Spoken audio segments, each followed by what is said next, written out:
فاكرين فيلم ثقافي؟ طبعا لما اي حد بيجي يتكلم على الفيلم ده بيبقى محور الكلام هو الكوميديا العظيمه وذكاء القصه في عرض مشاكل جسيمه في المجتمع، من الكبت وصعوبه الجواز وتشتت الشباب وانعدام وجود اي هدف في حياتهم.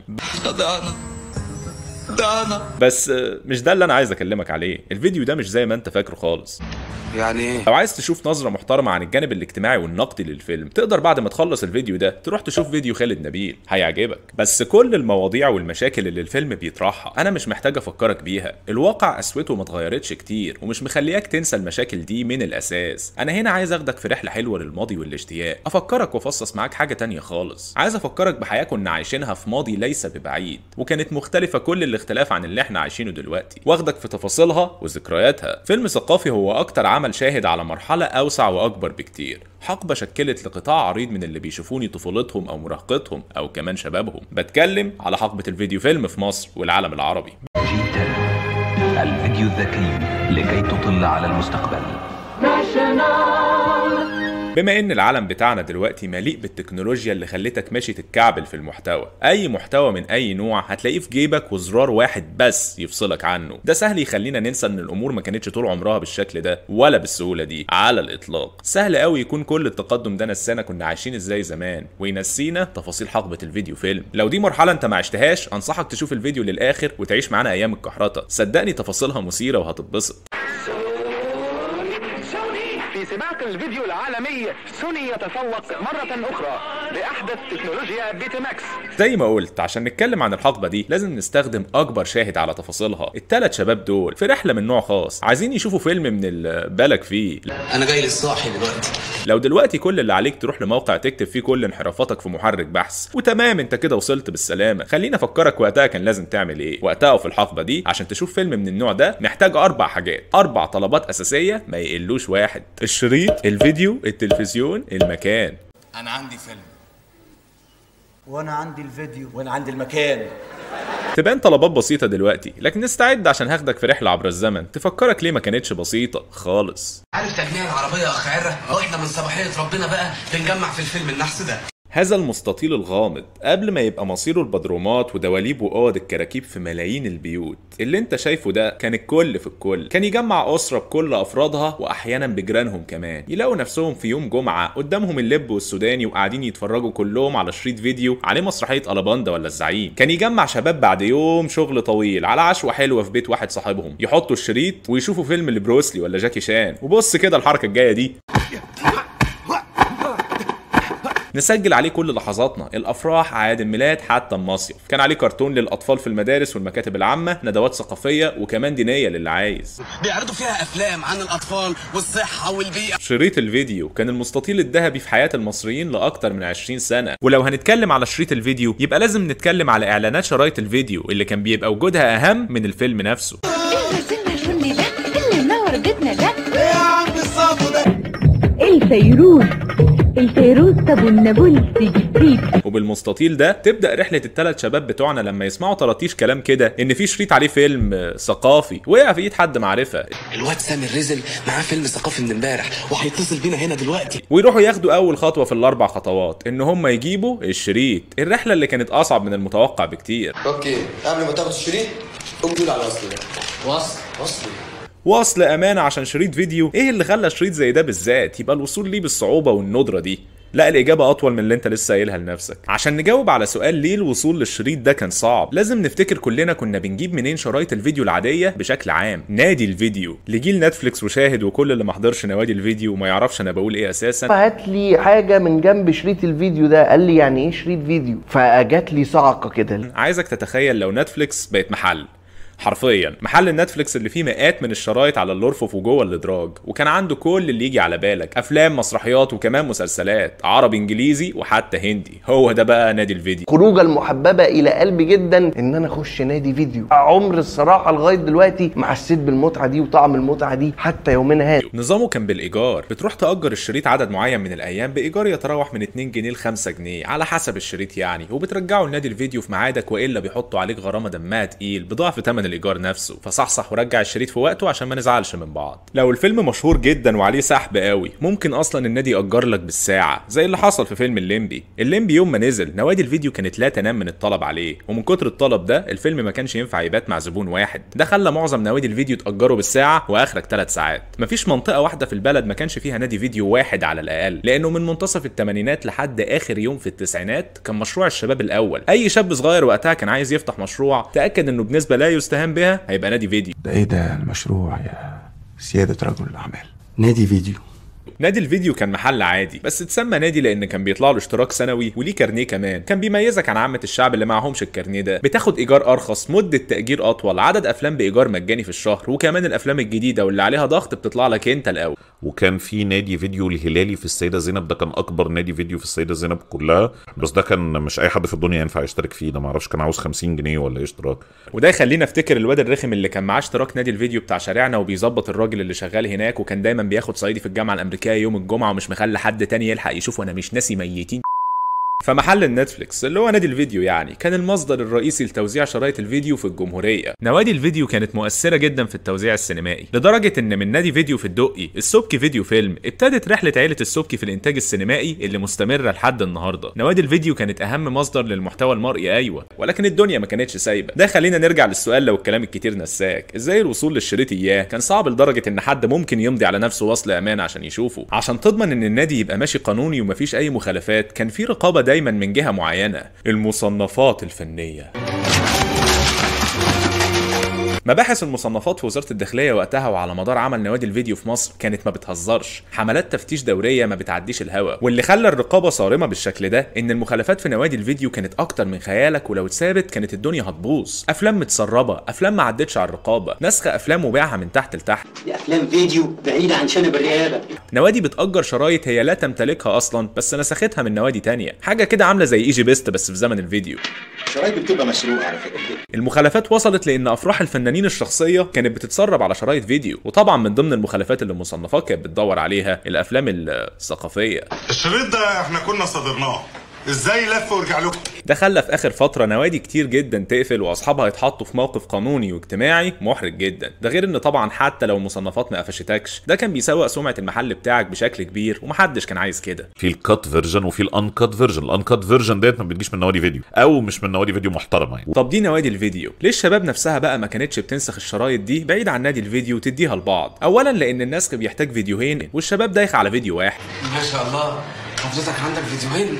وبعدين على فرض ان هم نسخوها هيحطوا النسخ فين؟ في حد يحط الشريط عند الجيران؟ انت عبيط يلا يا ابني، ام ابويا مش مخلين لي حته اخبي فيها حاجه. شريط الفيديو ده كان داهيه ومش دايما هتعرف تخبيه، ولو وقع في ايد حد تخيل انت بقى السيناريو. ده غير ان افلام كتير من دي كانت على شرايط غير قابله للنسخ وعايزه انواع فيديو معينه تنسخها، حوار كبير. كل ده بقى ترتب عليه ان الشرايط اللي من النوع ده تتحرك بشكل محدود ومش سالك، وعدد النسخ منها يكون قليل جدا، والنادر والقليل ايا كان هو ايه في الغالب بيبقى سعره غالي وصعب المنال. ده غير ان كان في افلام بعينها بتنتشر وسط الشباب وبتطلب بالاسم فسعرها وقيمتها بتزيد، زي الفيلم اللي مع ابطال حكايتنا. فين يا اخوانا الفيلم ده فيه مين؟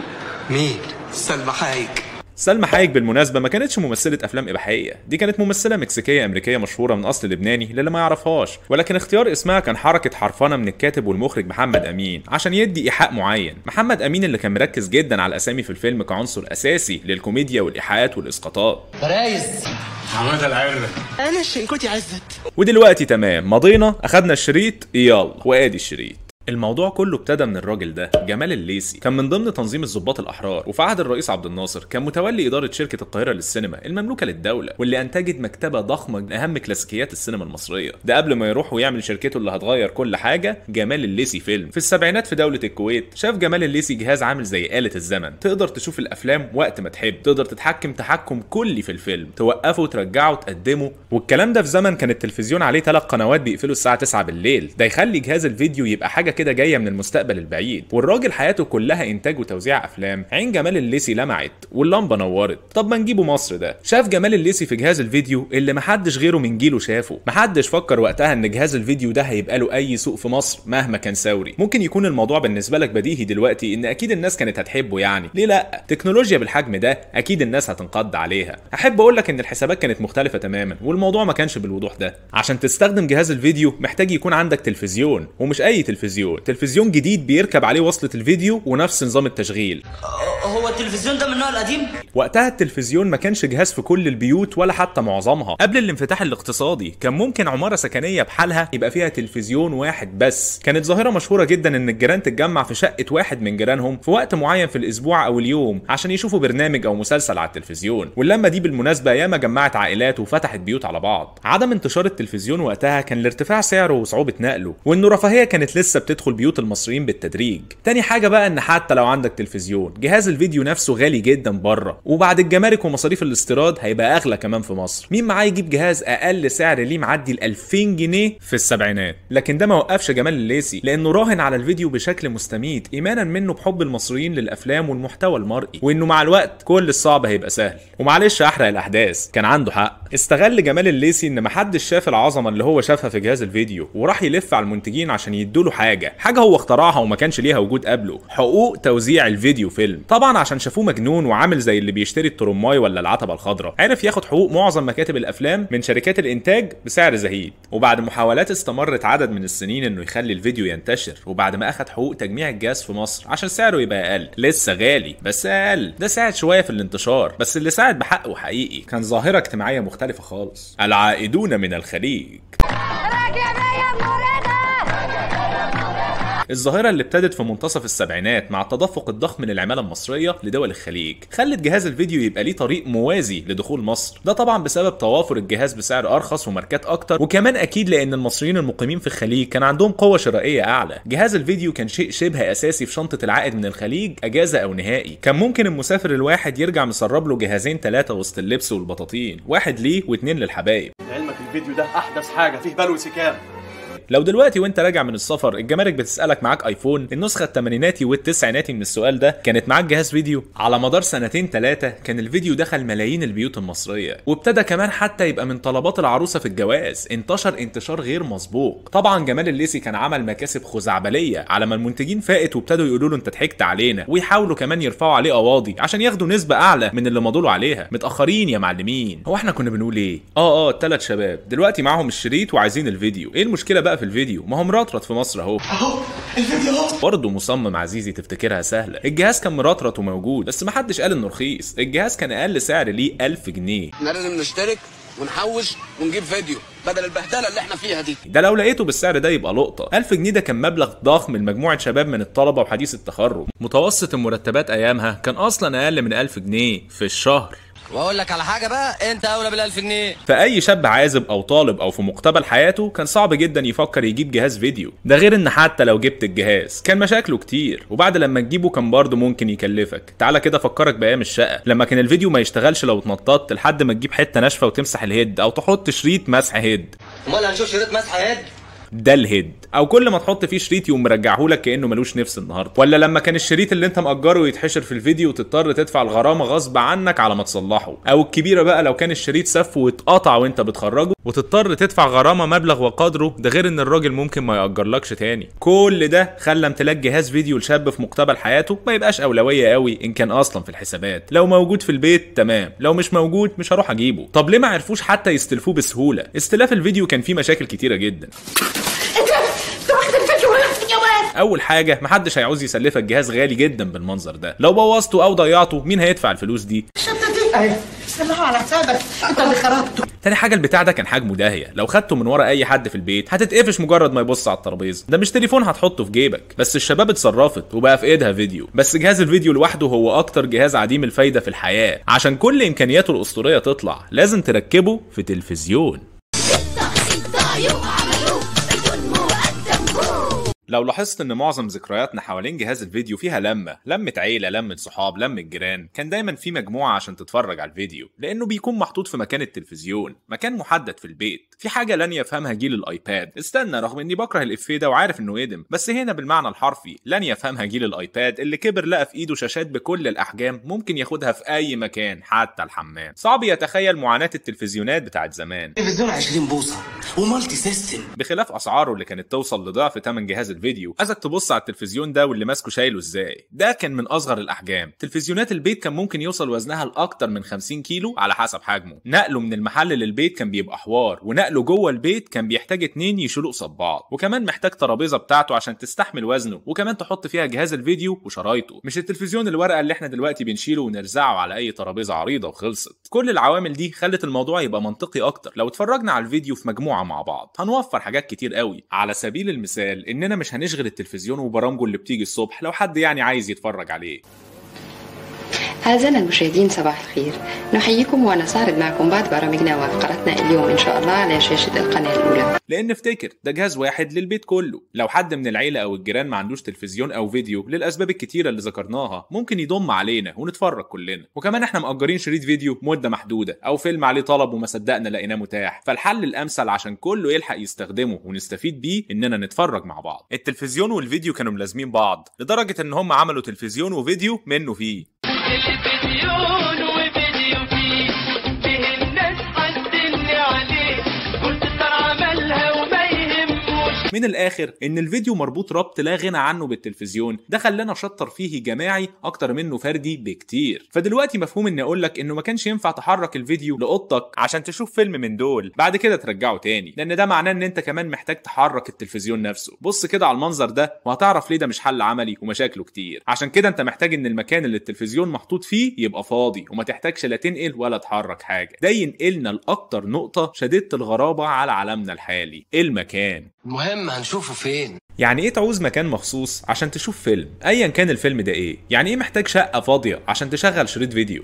احنا كل اللي عايزينه مكان فيه تلفزيون بس. التفاصيل عجيبه فعلا على الحياه التكنولوجيه اللي احنا عايشينها دلوقتي، عشان كده الجزئيه دي شرحها هو المفضل بالنسبه لي، لانه بيجاوب اسئله كتير وكمان بيسترجع ذكريات اكتر. زي ما قلنا التلفزيون لازم يبقى في مكانه، ومكانه ده لازم يبقى فاضي. اول شيء لانه بنسبه ضخمه موجود في الصالون او الليفنج اللي في البيوت المصريه وقتها دايما كانت بتبقى في الطل ومفتوحه من كل حته. دي حاجه ما تنفعش في حاله الثلاث شباب بتوعنا، وما كانش اوبشن زمان ان حد يخش عليك فجاه وتقفل بسرعه وتلحق نفسك، لانه بالتاكيد هيشوف انت بتتفرج على ايه. خلينا نشوف الشباب لما حد دخل عليهم اتصرفوا ازاي. وقفوا كلهم حيطة على التلفزيون. ده ليه سبب. تلفزيونات زمان ما كنتش تقول لها تقفل فتقفل، لا كان التلفزيون بيغمض عينه كده بمنتهى البطء، وعلى ما اللمض تقفل كان يبقى بابا وماما واخواتك اتفرجوا معاك على المشهد. ولا ما كنتش لمحت الصورة على الشاشة. أهمية المكان الفاضي ده كان أكبر بكتير من أي عنصر تاني، لأن بعد لما كان معاهم شريط وفيديو وتلفزيون فضلوا ماشيين بيهم في الشارع مش عارفين يعملوا بيهم إيه، والشيلة كانت كبيرة. الاحتياج لمكان عشان تشوف أفلام الفيديو خلت فيه حاجة زي سوق لتوفيره، ودي تفصيلة أنا شايفها شخصيا مثيرة جدا للتعجب لو قارنتها بالزمن اللي احنا عايشينه دلوقتي، وإزاي الأمر سهل عشان تشوف أي محتوى زي ما سيادتك بتشوفني كده دلوقتي. الأماكن زي اللي قدامكم دي كانت مشهورة جدا وقتها، كان بيسموها السينما أو السيما. هي ما كانتش سينما طبعا، هي كانت مجرد اماكن بيشغلوا فيها افلام من كل الانواع ومسرحيات وماتشات مصارعه، بتكون بتذكره رمزيه نص جنيه او جنيه للكرسي، او مشاريب اجباري او اكل اجباري على حسب المكان اللي انت قاعد فيه. المشاريب هنا بالفيديو. ممكن يبقى قهوه، ممكن يبقى مطعم، ممكن قوي يبقى شقه واحد في الحته. مشروع السيما او السينما ده كان طبعا غير قانوني وغير مرخص، ومصنفات كانت بتعمل حملات وكانت تكبس وتاخد الفيديو والشرايط وصاحب المكان في ايديها، وبالتاكيد كان في منهم بيشغل افلام من دول، وعشان توصل لها لازم حد يدلك زي الريس برايز. جدول لكل معارفنا وقصاد كل واحد نوع الفيديو، كام نظام، الفرجه عنده سهله ولا صعبه.